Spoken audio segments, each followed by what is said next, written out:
പരിശുദ്ധ ഖുർആൻ മരണപ്പെട്ടിടത്ത് ഓതുന്നതുമായി ബന്ധപ്പെട്ടാണ് ചോദ്യം. വളരെ വിശാലമായി പറയേണ്ട ഒരു കേസാണ്. കുറച്ച് കാര്യങ്ങൾ മാത്രം പറയാം.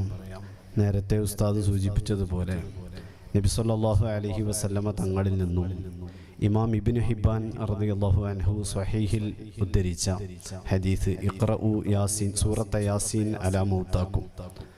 യാസീൻ സൂറത്ത് മരണപ്പെട്ടവരുടെയും മരണം ഹാദിറായവരുടെയും മരണാസന്നരുടെയും അടുത്ത് ഓതണമെന്ന ആ ഹദീസിന് പണ്ഡിതന്മാർ വ്യാഖ്യാനം നൽകിയത്, ഇബ്നുൽ ഖയ്യിം അടക്കം വ്യാഖ്യാനം നൽകിയത്, മരണപ്പെട്ടവരും അതിൻ്റെ പരിധിയിൽപ്പെടും, മരണമാസന്നമായവരും പെടും എന്നാണ്.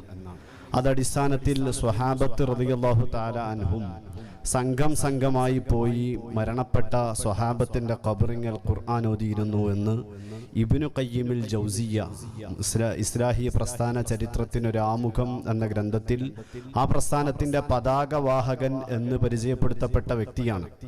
അപ്പം അദ്ദേഹം തന്നെ പറഞ്ഞിട്ടുണ്ട്, നബി സല്ലല്ലാഹു അലൈഹി വസല്ലമ തങ്ങളെ സ്വഹാബത്തും താബിഈങ്ങളും തബഉ താബിഈങ്ങളും ഒക്കെ ഇതേ ഒരു ശൈലിയാണ് പിന്തുടർന്നിട്ടുള്ളത്. ഇമാം ബുഖാരി റളിയല്ലാഹു അൻഹുവിൻ്റെ ഉസ്താദായ മുഹമ്മദ് ബിൻ ഇസ്ഹാഖ് റളിയല്ലാഹു അൻഹു, സഹീഹുൽ ബുഖാരിയുടെ കർത്താവ് ബുഖാരി ഇമാമിൻ്റെയും ഇമാം മുസ്ലിമിൻ്റെയും ഉസ്താദാണ്. ഈ മുഹമ്മദ് ബിൻ ഇസ്ഹാഖ് റളിയല്ലാഹു അൻഹു നബി സല്ലല്ലാഹു അലൈഹി വസല്ലമ തങ്ങളുടെ പേരിൽ ആയിരക്കണക്കിന് ഖത്മ് തീർത്തതായി ഹാഫിദുൽ ദഹബിയുടെ താരീഖുൽ ഇസ്ലാം അടക്കം ചുരുങ്ങിയത് 25 കിതാബുകളിൽ നമുക്ക് കാണാൻ കഴിയും. ബഹുമാനപ്പെട്ട ഇമാം ഷാഫിഈ റളിയല്ലാഹു അൻഹു മരണപ്പെട്ടവരുടെ അല്ലെങ്കിൽ ഖബറിന്റെ അടുക്കൽ ഖുർആൻ ഓതുന്നതിനെ എതിർത്തിട്ടുണ്ട് എന്നൊക്കെ ബിദ്അത്തുകാർ പറയാറുണ്ട്.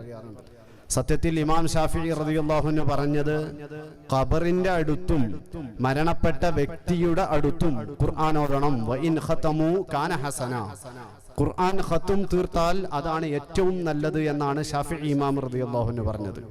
അതേ ഷാഫിഈ ഇമാം റളിയല്ലാഹു അൻഹു ഇക്കാര്യം പറഞ്ഞത് ഇമാം നവവി റളിയല്ലാഹു അൻഹു ഹദീസ് ക്രോഡീകരിച്ച് എഴുതിയ ഗ്രന്ഥമായ റിയാദുസ് സ്വാലിഹീനിലും അവിടുത്തെ തന്നെ നവവി ഇമാമിന്റെ തന്നെ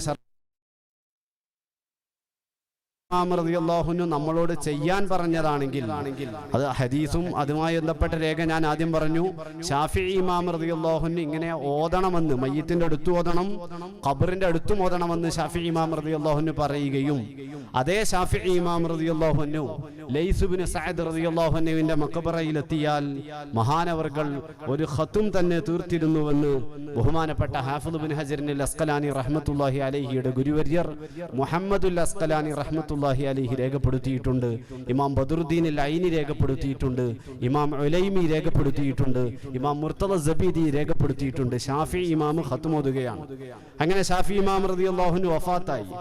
ബഹുമാനപ്പെട്ട ഇമാം ബൈഹഖി മനാഖിബു ഷാഫിഈൽ രേഖപ്പെടുത്തുന്നു, ഷാഫിഈ ഇമാം വഫാത്തായപ്പോൾ ഷാഫിഈ ഇമാമിന്റെ തലയുടെ ഭാഗത്ത്, നമ്മുടെ മലപ്പുറം ഭാഷയിൽ തലക്കാമ്പുറത്ത് എന്ന് പറയും, തലയുടെ ഭാഗത്ത് ശിഷ്യന്മാർ യാസീൻ സൂറത്ത് ഓതി. ബഹുമാനപ്പെട്ട ഇമാം ബൈഹഖിയാണ് രേഖപ്പെടുത്തുന്നത് 1000 കൊല്ലം മുമ്പ്. ഇമാം ഹാഫിദ് ഇബ്നു ഹജർ അസ്ഖലാനി റഹ്മത്തുള്ളാഹി അലൈഹി തവാലി തഅസീസ് ലിമആലി മുഹമ്മദ് ബിൻ ഇദ്രീസിലും ഇത് രേഖപ്പെടുത്തിയിട്ടുണ്ട്. അങ്ങനെ ഇമാം ഷാഫിഈ റളിയല്ലാഹു അൻഹുവിന്റെ മയ്യിത്ത് ഖബറടക്കിയ ശേഷം ബഗ്ദാദിലുള്ള മഹാനവറുകളുടെ പഴയകാല ശിഷ്യന്മാർ അവിടെ വന്ന ശേഷം അവരവിടെ ഒരു ബൈത്ത് പാടി. ആ ബൈത്തിൽ അവർ പറയുന്നുണ്ട്, ഇതാ ഷാഫിഈ ഇമാമാകുന്ന ഞങ്ങളെ ഉസ്താദിന്റെ അടുക്കൽ ഞങ്ങൾ വന്നിരിക്കുന്നു, ഞങ്ങൾ അല്ലാഹുവിന്റെ കലാമായ പരിശുദ്ധ ഖുർആൻ അവർക്ക് വേണ്ടി ഓതിയിരിക്കുന്നു എന്ന് ബഹുമാനപ്പെട്ട ഷാഫിഈ ഇമാമിന്റെ ശിഷ്യർ തന്നെ മഹാനവറുകളുടെ ഖബറിങ്കൽ വന്ന് ബൈത്ത് രൂപേണ പാടിയതായി അല്ലാമ ഖുജന്തി അസ്സുലൂഖ് എന്ന ഗ്രന്ഥത്തിൽ രേഖപ്പെടുത്തിയിട്ടുണ്ട്. ഞാൻ ഇത് ഇത്രയും പറയാൻ കാരണം, ഷാഫിഈ ഇമാം മരണപ്പെട്ടവർക്ക് ഖുർആൻ ഓതുന്നതിനെതിരാണെന്ന് ചിലർ തെറ്റിദ്ധരിപ്പിക്കാറുണ്ട്. സത്യത്തിൽ അങ്ങനെയല്ല. ഷാഫിഈ ഇമാം റളിയല്ലാഹു അൻഹു മരണപ്പെട്ടിടത്ത് ഖുർആൻ ഓതണമെന്നാണ് പറഞ്ഞത്. അതേസമയം മഹാനവറുകളിൽ നിന്ന് ഉദ്ധരിക്കപ്പെട്ട ഒരു പ്രത്യേക പദപ്രയോഗമുണ്ട്. ആ പദപ്രയോഗത്തിന്റെ അർത്ഥം തിരിയാതെ മരണപ്പെട്ട വ്യക്തിക്ക് സവാബ് പ്രതിഫലം ചേരില്ല എന്ന് ഷാഫിഈ ഇമാമിന്റെ ഒരു പ്രയോഗമുണ്ട്. അപ്പറഞ്ഞതിന്റെ അർത്ഥം തിരിയാത്തവരാണ് സത്യത്തിൽ ബിദ്അത്തുകാരായ ആളുകൾ. ബഹുമാനപ്പെട്ട ഇമാം ഖറാഫി റഹിമഹുല്ലാ അൽ ഫുറൂഖ് എന്ന ഗ്രന്ഥത്തിൽ പ്രത്യേകം ഓർമ്മപ്പെടുത്തുന്നുണ്ട്, മയ്യിത്തിന്റെ അടുത്ത് ഓതലൊന്ന് വേറെയാണ്, മയ്യിത്തിന് ഉപകാരം ലഭിക്കലൊന്ന് വേറെയാണ്. ഇത് രണ്ടും കൂട്ടിക്കെട്ടേണ്ടതില്ല എന്ന് മഹാനവർകൾ രേഖപ്പെടുത്തുന്നുണ്ട്. അപ്പൊ വീണ്ടും സംശയം വന്നേക്കാം, മയ്യിത്തിന് ഉപകരിക്കില്ലേ എന്ന്. തീർച്ചയായും ഉപകരിക്കും. പരിശുദ്ധ ഖുർആൻ തന്നെ പറഞ്ഞത്, വഇദാ ഖുരിഅൽ ഖുർആനു ഫസ്തമിഉ ലഹു വഅൻസിതു ലഅല്ലകും തുർഹമൂൻ. ഖുർആൻ ഓതിയാൽ, പരിശുദ്ധ ഖുർആൻ ഓതപ്പെടുമ്പോൾ അവിടെ അല്ലാഹുവിന്റെ റഹ്മത്ത് വർഷിക്കും. അപ്പോൾ മയ്യിത്തിന്റെ അടുത്താകുമ്പോൾ മയ്യിത്തിന് റഹ്മത്ത് വർഷിക്കും, ഖബറിന്റെ അടുത്താകുമ്പോൾ റഹ്മത്ത് വർഷിക്കും. അതേ സമയത്ത് വിദൂരത്താണെങ്കിൽ, വീട്ടിൽ വെച്ച് മഖബറയിൽ കിടക്കുന്ന ഉപ്പക്കോതുകയാണെങ്കിൽ ശാഫിഈ മദ്ഹബ് പറയുന്നു അവിടെ ദുആ ചെയ്യേണ്ടത് അല്ലാഹുവേ ഇത് നീ ഖബൂലാക്കണേ, ഇതിന്റെ സമാന പ്രതിഫലം ഉപ്പക്കെത്തിക്കണേ എന്ന് ദുആ ചെയ്യണം. ഇക്കാര്യം ആര് പറഞ്ഞു? ഇമാം നവവി റളിയല്ലാഹു അൻഹു, മുഹർറിറുൽ മദ്ഹബ്, ശാഫിഈ മദ്ഹബിന്റെ നിലപാട് അത് വ്യക്തമാക്കുന്ന ഇമാം നവവി റളിയല്ലാഹു അൻഹു അക്കാര്യം അവിടുത്തെ റൗളത്തു താലിബീനിൽ വളരെ വ്യക്തമായി പറയുകയും അൽ-അദ്കാറിൽ സൂചിപ്പിക്കുകയും ചെയ്തിട്ടുണ്ട്. വളരെ വിശാലമായ ഒരു വിഷയമാണ്, ജസ്റ്റ് സൂചിപ്പിച്ചതാണ്. ലോകത്ത് സർവ്വ പണ്ഡിതന്മാരും മരണപ്പെട്ടവർക്ക് ഖുർആൻ ഓതുന്ന വിഷയത്തിൽ തർക്കമില്ലാതെ കാര്യം അംഗീകരിച്ചതാണ്.